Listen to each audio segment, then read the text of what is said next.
அம்மாவுடைய உண்மையான தொண்டர்கள் அனைவரும் ஓர் அணியில இணைவதுதான்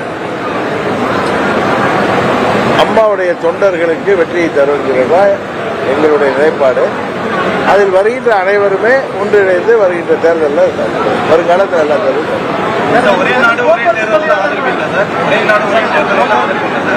பிராக்டிக்கலா அது முடியுமான்னு தெரியல. அது மாதிரி ஒரு நிலை வந்து அந்த நேரத்தில் அதை பற்றி பேசிக்குவோம்.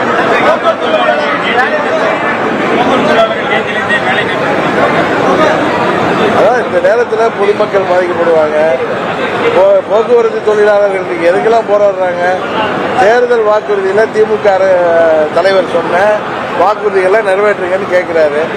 அவங்களை ஏமாற்றி வர்றாங்க. இதுல என்னன்னா பொதுமக்கள் பண்டிகை காலத்தில் பொங்கல் காலத்தில் பெரும் அவதிக்கு உள்ளாவார்கள். அதனால அரசாங்கம் உடனடியாக போக்குவரத்து தொழிலாளர்களின் நியாயமான கோரிக்கைகளை இதே திமுக தனது வாக்குறுதியில் தேர்தல் வாக்குறுதியில் ஒத்துக்கொண்ட நிறைவேற்றி தருவதாக ஒத்துக்கொண்ட வாக்குறுதிகள் அதை நிறைவேற்றி தர வேண்டும் என்பதுதான் எல்லோருடைய விருப்பம்.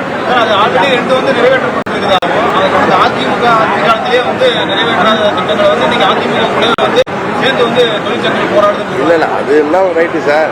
இவங்க தேர்தல் நேரத்தில் திரு ஸ்டாலின் அவர்கள் சொன்னாங்களா வாக்குறுதி, அதுபடி அவர்கள் தேர்தல் வாக்குறுதிப்படி போக்குவரத்து தொழிலாளர்களுக்கு அரசு ஊழியர்களுக்கு ஆசிரியர்களுக்கு கொடுத்த வாக்குறுதிகளை அவர் நிறைவேற்றி தர வேண்டும் தான் கேட்கிறார். ஏன்னா அதிமுக தான் ஆட்சியிலே இல்லையே, மக்கள் தான் அவங்களை ஆட்சியை விட்டு ஆட்சியில இருந்து எடுத்துட்டாங்களே. அதை பத்தி பேச வேண்டிய அவசியம் இல்லை. யாரு இவங்க தான் அரசியல் பண்றாங்க, மக்களை ஏமாற்றுகிறார்கள். தேர்தல் வேற ஒன்றும் கேட்கல.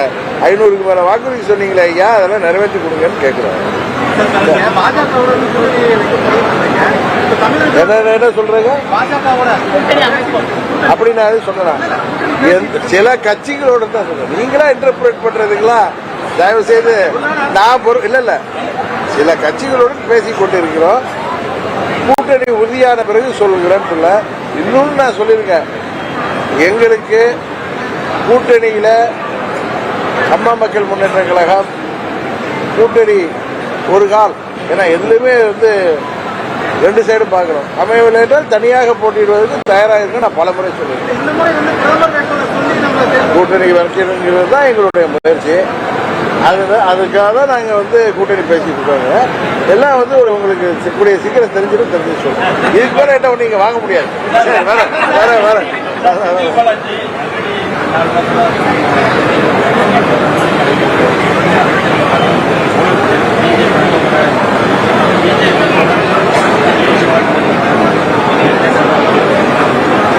செந்தில் பாலாஜி எனக்கு நல்ல பழைய நண்பர். அம்மா காலத்தில் எனக்கு தெரிந்தவர், எங்கள் இயக்கத்தில் எங்களோட சேர்ந்து பயணித்தவர். இன்றைக்கு கூடா நட்பு கேடாய் முடியும்னு சொல்லுவாங்க நம்ம ஊரில். அது மாதிரி பாவம் அவர் இன்றைக்கு சிறைச்சாலையில் இருக்கிறது. அவர் கோர்ட்டுக்கு அழைச்சிட்டு வரப்போ அவரை பார்க்குறப்ப ஒரு நண்பராக தனிப்பட்ட முறை எனக்கு வருத்தமாக இருக்கு. பட் கூடா நட்பு கேடாய் முடியுங்கிறதுக்கு உதாரணமாக பாவம் அவர் பலிக்கடாக இருக்காரு. அவர் நல்ல உடல் நலத்தோட வெளியில வரணுங்கிறது தான் எங்களுடைய வேண்டுகோள், எங்களுடைய பிரார்த்தனை. நீங்க ஓபிசி இணைந்து செயல்படுவீங்கன்னு சொல்லியிருக்கீங்க. இந்த மாதிரி சமயத்தில் ஓபிசி வந்து நாங்கள் பாஜக கூட்டணி ஆதரிக்கிறோம், மோடி தான் 3வது அணியாக பிரதமராக வரணும்னு அந்த மாதிரி சார். ஓபிஎஸ் நானும் இணைந்து அரசியல் ரீதியாக செயல்படுவோம்னு தான் நான் பல முறை சொல்லிட்டு இருக்கேன். அவர் ஒரு கருத்தை சொல்றாரு, எல்லாம் முடிவுக்கு வந்து தெரிய முடியும். ஏன் அவசரப்படுறீங்க? நான் சொல்றேன், அவங்க பொறுமையா இருக்கு.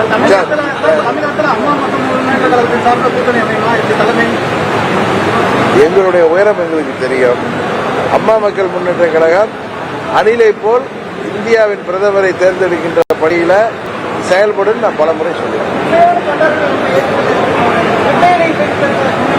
இல்ல, நாங்க ஜனநாயக ரீதியாக மக்கள் மன்றத்தில் வெற்றி பெற்றால்தான் அங்க